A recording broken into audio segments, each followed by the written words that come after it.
या कभी सोचा है अगर कौरव महाभारत जीत जाते तो, अगर भीष्म पितामह कभी गिरते ही नहीं तो, अगर अर्जुन का रथ कृष्ण की जगह किसी और के हाथों में होता तो क्या महाभारत का युद्ध सिर्फ बाणों से जीता जा सकता था? इतिहास क्या आज जैसा होता? जानेंगे आज की कहानी में, अगर कृष्ण ना होते तो। 18 साल का अर्जुन, एक आईआईटी एस्पिरेंट, आज उसका आईआईटी एंट्रेंस रिजल्ट आया। स्क्रीन पर नॉट क्वालिफाइड। देखते ही उसने मोबाइल दूर फेंक दिया। चेहरा उतर गया, आंखें नम। अर्जुन गुस्से में, पापा बस अब मेरा सब खत्म। आईआईटी में नहीं हुआ तो अब आगे क्या? सब लोग कहेंगे फेल हो गया।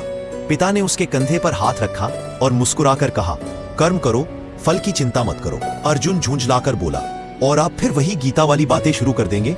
कृष्ण का मेरे आईआईटी एग्जाम से क्या लेना देना? और अगर कृष्ण ना होते तो हिस्ट्री में क्या ही बदल जाता? पिता हंसे और बोले, बेटा अगर कृष्ण ना होते तो सोच जरा, अगर वसुदेव और देवकी के पुत्र इस धरती पर ही ना आते तो कंस का आतंक मथुरा पर कायम रहता। कंस को तो सिर्फ देवकी का बेटा ही मार सकता था। सोच अगर कालिया नाग यमुना में ही बना रहता, पानी जहरीला, खेत सूखे, मवेशी मरते और ब्रज उजड़ जाता।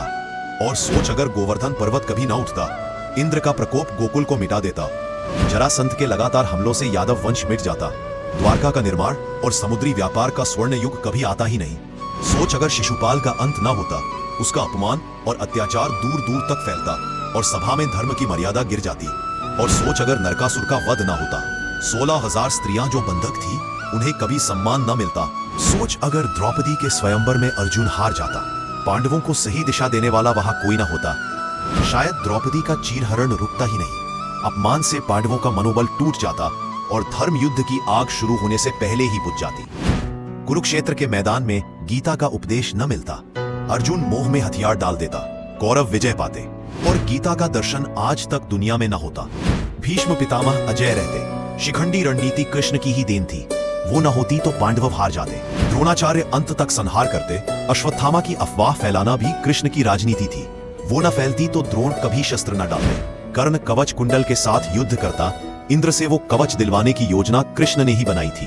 अर्जुन हार जाता और युद्ध का नतीजा पलट जाता। जयद्रथ सूर्यास्त से बच जाता, नकली सूर्यास्त का खेल भी कृष्ण का था, वो न होता तो अर्जुन प्रतिज्ञा के कारण खुद को खत्म कर देता और पांडव टूट जाते।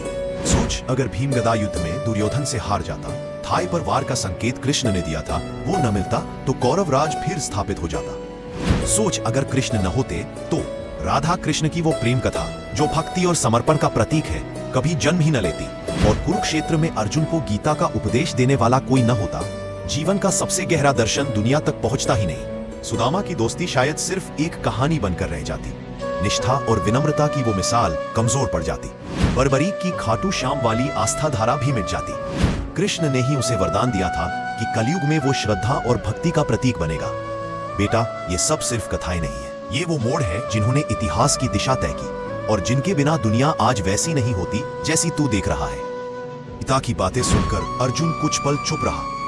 धीरे धीरे उसके चेहरे पर शांति और दृढ़ता लौट आई। अब उसे समझ आ गया था कि हार बस एक पड़ाव है, अंत नहीं। उसने फिर से अपनी किताबें उठाई, इस बार पहले से भी मजबूती के साथ, बिना नतीजे की चिंता किए, बस अपना कर्म करने के लिए। अगली कहानी में हम जानेंगे कैसे गीता के उपदेश आज की जिंदगी में भी उतने ही प्रभावी हैं और कैसे ये आपको हर मुश्किल में राह दिखा सकते हैं। तो सब्सक्राइब जरूर करें। सोचो जरा।